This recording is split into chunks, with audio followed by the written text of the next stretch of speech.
शिल्पी घर के काम से फ्री होती तो बोर होती, जिसके बाद उसने घर में ही दुकान खोलने की सोची। अरे ये इतने सारे कपड़े, अरे बहू क्या करेगी इनका? माँ जी, मैं घर में बोर होती हूँ तो सोचा सामने के कमरे में कपड़ों की दुकान खोल लूं। घर का काम भी हो जाएगा और 4 पैसों की कमाई भी। अरे वाह वाह, ये तो बहुत ही अच्छी बात है। मैं भी तेरी मदद कर दिया करूंगी। वाह माँ जी, तब तो मजा आ जाएगा। अब हम दोनों मिलकर खूब पैसे कमाया करेंगे। अब क्या था, सास बहू का काम चल पड़ा। एक दिन, अरे राकेश की माँ, सुनती हो? कहाँ चली गई? भूख के मारे पेट में चूहे कूद रहे हैं। अरे नंदिनी, कहाँ हो? भूख लग रही है। पापा कहाँ है माँ? पता नहीं बेटा, भूख लग रही है। आज तो किसी ने चाय भी नहीं पूछी। तभी सास बहू घर के अंदर ढेर सारे सामान के साथ आती हैं और वो भी हंसती हुई। अरे वाह बहू, ये तो बड़ी अच्छी मार्केट दिखाई तूने। बड़ा ही सस्ता सामान था। हाँ माँ जी, और ये सामान हम डबल पैसों में बेचेंगे, मजा आ जाएगा। अरे बहू, भूख लग रही है, कुछ खाने को दे दे। माँ क्या बात है, आज किसी ने पापा को चाय भी नहीं दी? अरे बेटा, अब 40 साल में तेरे पापा ने क्या चाय बनाना भी नहीं सीखा? अरे बेटा रहने दे अब इस बहस को। तुम लोगों ने वैसे बनाया क्या है? बहू परेशान हो जाती है और सास को अकेले में लेकर जाती है।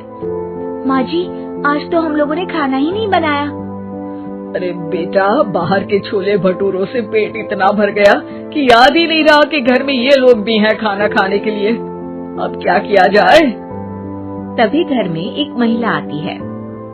जी, वो सुना है आप लोगों की यहाँ साड़ी बिकती है, जरा दिखाएंगे क्या?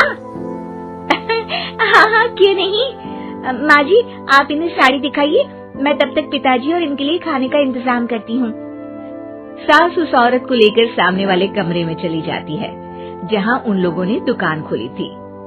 वहीं बहू भी किचन में चली जाती है। अब इतनी जल्दी क्या बनाऊं? पापा जी तो खाने के लिए भी बैठ गए हैं। आइडिया, मैं खाना बाहर से ही ऑर्डर कर देती हूँ। थोड़ी देर में खाना आ जाता है और बहू टेबल पर खाना लगा देती है। हे भगवान, कितनी कड़वी दाल बनाई है बेटा। नहीं नहीं पिताजी, वो क्या बात है नंदिनी, रोटी तो चबाई ही नहीं जा रही है, लग रहा है रबड़ खा रहा हूँ। एक तो इतने महंगे होटल से खाना मंगवाया और वो भी इन लोगों को पसंद नहीं आया। तभी सास नोट गिनती हुई बाहर आती है। वाह माँ जी, बड़ी कमाई हुई लगती है। हाँ, मैंने वो 2000 वाली साड़ी 3000 में बेच दी। अरे वाह माँ जी। दोनों सास बहू बहुत खुश हो जाती हैं।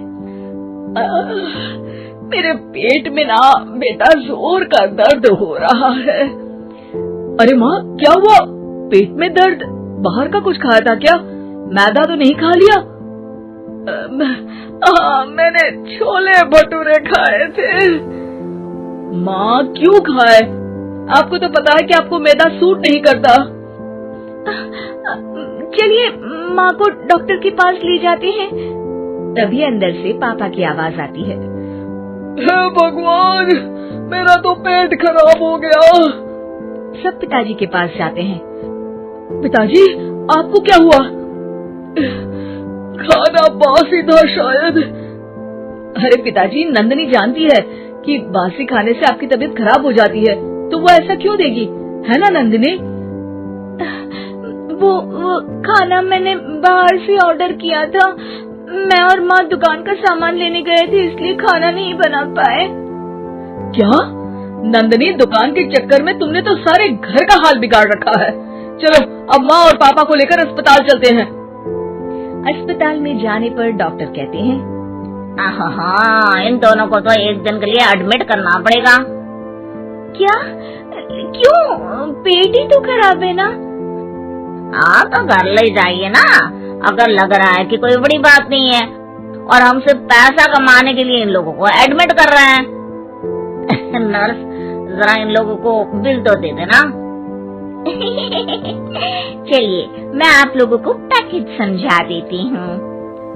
जब बहू के हाथ में बिल आता है, हे भगवान, 60,000 रुपए! इतना तो मैंने कमाया भी ना था। अब समझ गई कि कमाई के चक्कर में घर के लोगों की सेहत के साथ मैं खिलवाड़ कर रही थी।